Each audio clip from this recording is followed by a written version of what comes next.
We have Keisha Harrison.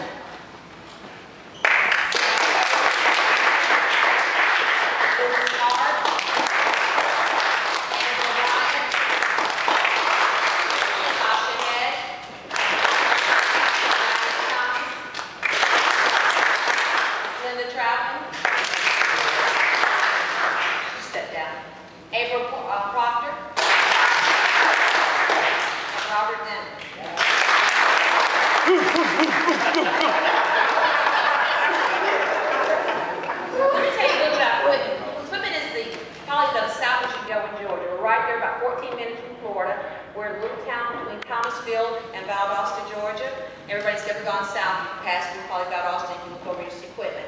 The makeup of our county is probably 64% white and 32% black. And as I tell you that, say the significance of what we did, given that population, 64% white and 32% black. Started probably about 2 years ago, so citizens started having a conversation. We were dissatisfied with the way the government was going in our local town, on all levels, school board, county commissioners, city, just said, you know, it wasn't have this type of 64% white, 32% black. The school system is probably just the opposite. 69% black and probably 22% white. But we've never had a majority representation on the board that made the rules, controlled our budget, and decided who taught our kids and where our kids were being taught. Given that, I said the conversations continued, and we decided, you know what, let's just organize. Let's come together, let's get some people, and let's educate them as to how they can vote, you know, how important it is for them to vote, and let's help them get out and do the vote. So we started together, we had conversations, and later, there's some conversations at lunch maybe, or to dinner, and then we got started having organized meetings where we come together. It started off as a gripe session, but then we said, you know, let's not gripe, let's do something about it. So we organized, and we were successful last primary. We had 3 candidates run. We had Mr. Willie Cody, who ran for County Commissioner, District 3. Who ran for School Board, District 4. We had Diane Thomas that ran for School Board, District, at large.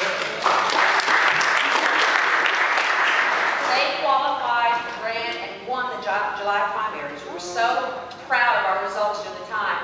Our voter turnout was tremendous. We probably, like I said here, we had all 800 people registered to vote there. We probably had all but 1,000 that went to vote in that election. Really, really high participation. We initiated absentee ballots. A lot of people weren't aware of the absentee ballot process, so we educated them. We went there with the forms and said, you can use this form if you're not going to be there that day. You know, let your voice be counted. Go and vote. You know, so we did that. We won. As soon as the election was over, the votes were tallied. Our local district attorney initiated a G.B.R. investigation. That went on for several months. And during that process, they would come in and would intimidate people. You know, they would go to their homes with their guns and badges, 3 or 4 at a time, and they would say, who did you vote for? Who was in your house when you voted? And very intimidating type questions. This is mainly the young population and the elderly. Those are the 2 target groups they targeted. During that time, the 2 losing candidates in the school board election decided they wanted to switch positions, and they petitioned to be write-in candidates. Our candidates took them to court not once but twice. Judge Porter out of Cairo decided they were in substantial compliance with the law, therefore they could run. When we argued that, and then we got down to the wire, it was like October the 23rd, and that's what we decided we were going to take them back to the polls. So on November the 2nd, we went back to the polls, using the exact same process, still knocking on doors, calling up people, offering rides, coming by, whatever it took to get that vote counted. We did. We were successful again. On election night, Diane had won by approximately 500 votes. Ms. Troutman had lost by 60 votes on that night. It was a disappointment, but it was a joy and a disappointment. We got 2 out of 3. Because Mr. Cody ran unopposed in the general election. That was that Tuesday night. We kind of conceded, okay, we didn't win both of them. On that Friday at 4:45, Ms. Troutman gets a phone call from the superintendent of elections. It informed her that it was a little error in the county, and therefore she had won by 9 votes. This is Friday at 4:45, right moments after she had verified the results with the Secretary of State. So we went from Tuesday to Friday not knowing that she had won the election. They knew, they had their conversations, and they knew we didn't have a clue. We can see that the only reason that we were able to be victorious in the end when they had to do the recount was because we had absentee ballots. That was our thing. Vote and make sure your vote can be recounted. If it had not been for the absentee ballots, which they could go and physically recount, we would not have won that election. The losing person, Ms. Troutman, demanded a recount. That following Tuesday, we had a recount, and the end result was Ms. Troutman won by 11 votes. 11 votes, she won the election. So therefore, the 3 candidates we started off with in July were victors when it came to November. The whole month of November, we didn't hear anything from them. The investigation, we don't know if it was ongoing because they weren't visible anymore. Shortly, I'd probably say, October, shortly after we stopped in court with them, G.B.R's presence has disappeared, and we didn't hear anything else from them. On the morning of December 21st, excuse me, 22nd. 21st, I shouldn't forget that day. We were all awakened to knocks at the door. Most of us are educators, and we're working the school system, and so we were out on vacation. We had knocked the door at 7 o'clock in the morning, you're sleeping in, and yet my yard was covered. They had the G.B.R, they had the state trooper, they had the local police, they had the local sheriff's office. All those people came to my house to wake me up and tell me that I need to come down to the courthouse. And so when we all got down, there was 10 of us. Now mind you, there was over 100 people that worked in this campaign. We had just out everywhere doing different things, aspects of the campaign. But they identified 10 of us, I guess we were the ringleaders. They call us the ringleaders, I suppose.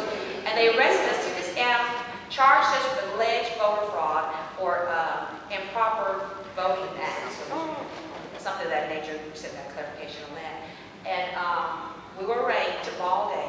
They arrested us at 7 o'clock that morning, and Ryan, it gets dark at 6 that time of the year. It was probably like 7 or 8 o'clock that night. They released us because the computer system shut down the jail, and they couldn't get us loaded in the computer. A lot of things, technical problems, they said went wrong, but they kept us all day in jail.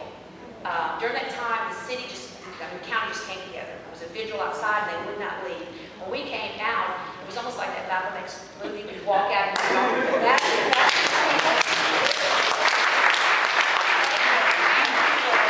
they stayed there. They bought him food, they bought him water, they just stayed there. They had chats, they had prayer, roses, they had prayer, they did all these things, and they weren't leaving until we were released. We were kind of disappointed because our lawyers came down. We have C.B. King, you probably know his father, the legendary civil rights attorney out of Albany. We have his son, C.B. King out of Albany. We have Boyd Copeland out of Valdosta. They were there on the scene too. I made a phone call. I said, "Go put some makeup on. We're going to take you down." And I called my attorney. He had to come from Albany, but he was there. They were there. They arraigned us, and they were in hopes that, none of us had jail records. I didn't even spit. I didn't jail walk before. Nothing. And to think that we couldn't just be released on overconfidence. They held us through the process because they wanted the headlines, and they got them too. But we finally were released from jail. We had a rally that following day at a local church. One of the ministers says, "Let's come together, let's bring the community together, let's let them know what's going on." We had a huge rally. Since then, we had on January 1st, we had a New Year's Day rally, a march, first ever equipment, we marched to the courthouse. We had inspirational speakers. We've had different little get-togethers, just to continue to let people know what our cause was, let them know what's going on. Since then, legally, we have not heard anything. They've had grand jury has met, they've had indictments and all that. We haven't heard a word. It's kind of like a standstill. There's like, we've had charges. Every now and then, there's a little print in the paper. They're saying, what are they going to do to those voter fraud people? But there's been nothing since then. And January, I was elected board president of our school board. And